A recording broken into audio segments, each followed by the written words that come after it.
does he tell us? Basically, he tells us two things they do. الذين يذكرون الله قياما وقعودا وعلى جنوبهم ويتفكرون في خلق السماوات والأرض. And that's it. He just tells us two things about these people that you need to know at the heart of it. He said these are people who remember Allah all the time.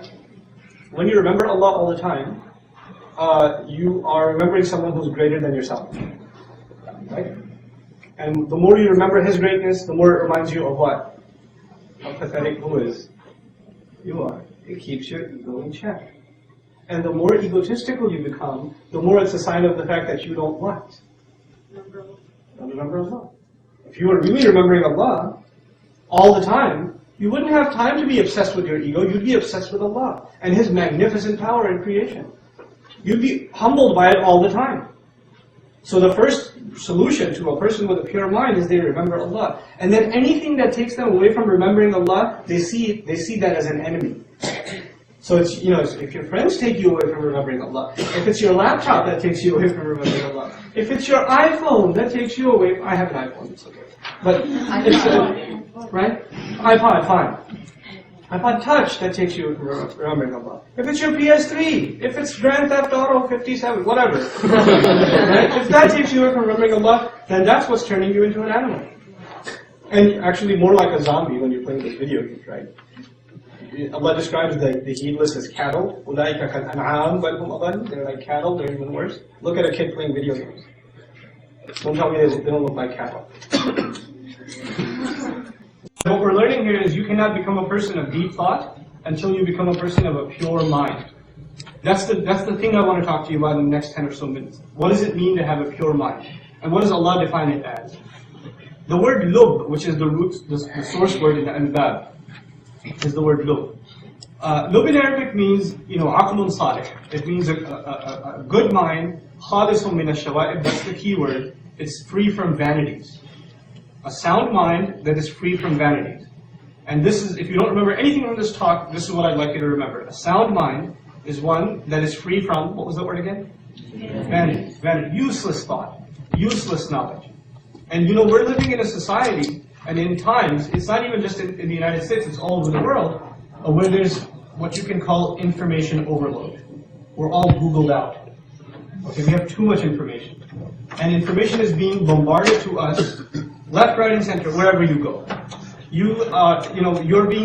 Messages are being pumped at you in advertising, when you turn the radio on, when you're flipping channels, when you're going through websites, banner ads, this, that, the other.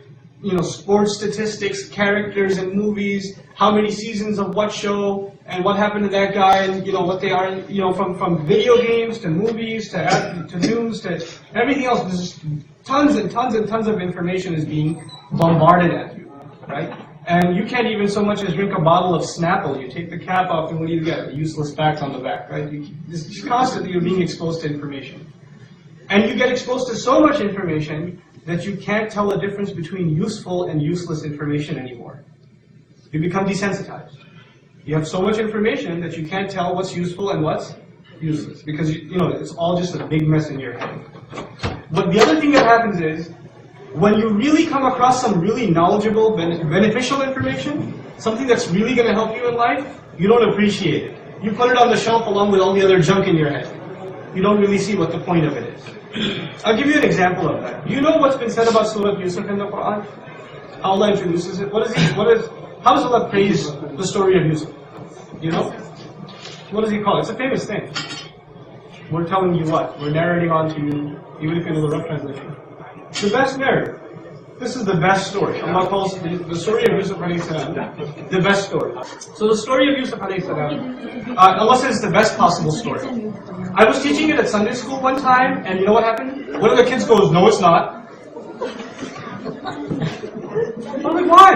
I'm not going to say, "That's kufr, astaghfirullah, check your aqidah." He's in 3rd grade. He said, "No, it's not." I said, "Why isn't it?" He goes, "Dragon Ball Z is so much better." So how do you explain that to a child, or how do you convince them even? You don't have to actually. Allah at the end of that, so remember how I said the lessons in the beginning and then the answer or reviews at the end? What happens at the end of Surah Yusuf? Allah says, لَقَدْ كَانَ فِي قِصَصِهِمْ عِبْرَةٌ. In their stories there are lessons, profound lessons, but for who? Not for everyone. لِأُولِي الْأَلْبَابِ. For the people of what? What is ulul albab? pure minds that are free from what? Vanity. This kid's head is filled with vanities. And until his mind becomes pure, he's not going to see that this is the best story. Right? The fact that he doesn't see it as the best story is a proof that his mind hasn't been what? Hasn't been cleansed yet. It's dirt, it's full of garbage, fluff.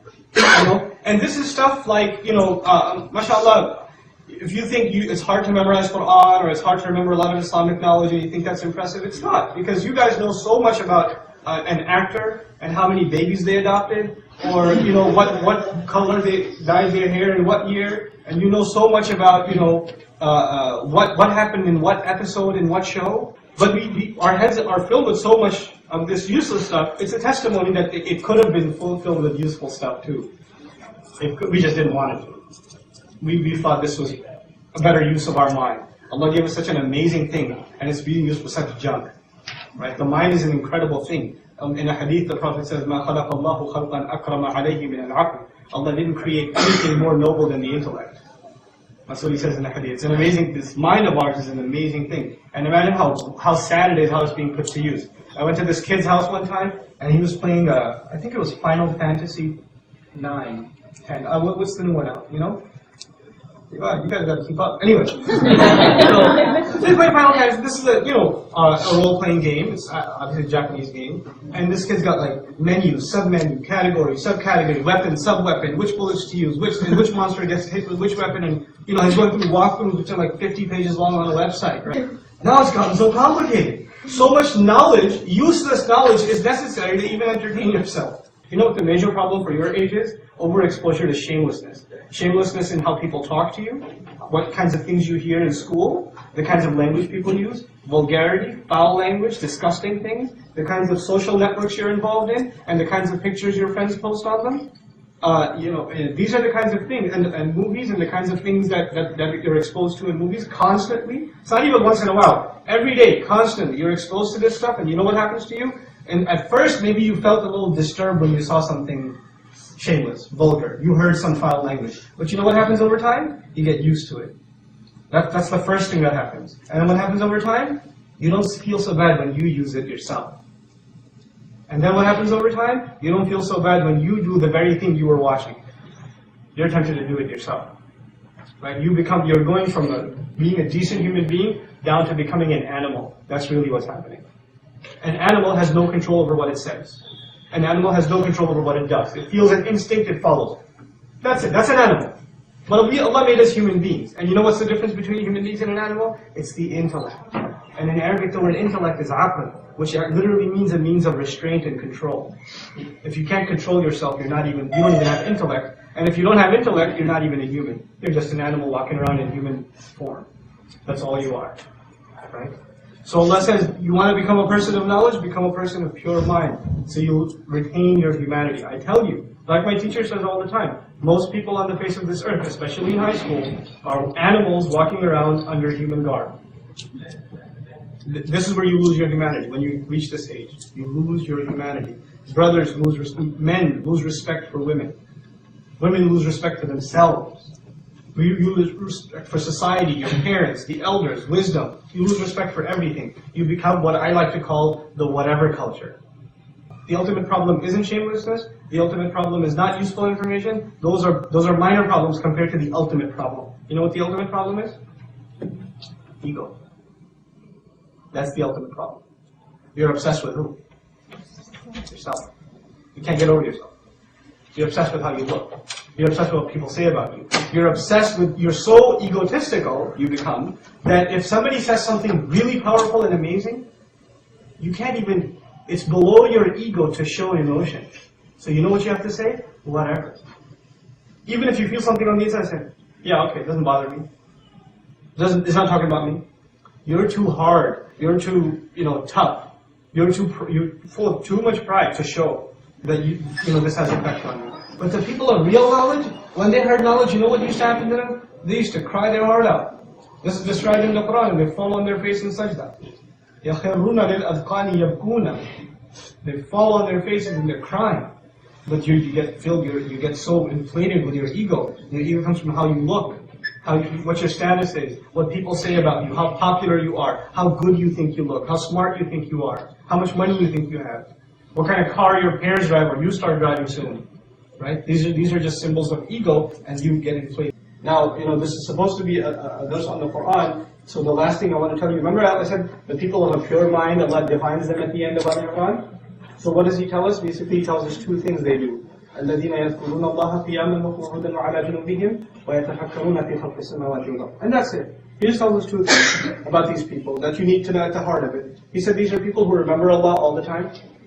When you remember Allah all the time, you are remembering someone who's greater than yourself. Right? And the more you remember His greatness, the more it reminds you of what? How pathetic who is? You are. It keeps your ego in check. And the more egotistical you become, the more it's a sign of the fact that you don't what? Don't remember Allah. If you were really remembering Allah all the time, you wouldn't have time to be obsessed with your ego, you'd be obsessed with Allah and His magnificent power in creation. You'd be humbled by it all the time. So the first solution to a person with a pure mind is they remember Allah. And then anything that takes them away from remembering Allah, they see that as an enemy. So it's, if your friends take you away from remembering Allah, if it's your laptop that takes you away from remembering Allah, if it's your iPhone that takes you away, I have an iPhone, it's okay. But it's, right? iPod, fine. iPod Touch that takes you away from remembering Allah. If it's your PS3, if it's Grand Theft Auto 57, whatever. Right? If that takes you away from remembering Allah, then that's what's turning you into an animal. And actually more like a zombie when you're playing this video games, right? Allah describes the heedless as cattle. أُولَٰئِكَ كَالْأَنْعَامِ بَلْ هُمْ أَضَلُّ. They're like cattle, they're even worse. Look at a kid playing video games. Don't tell me they don't look like cattle.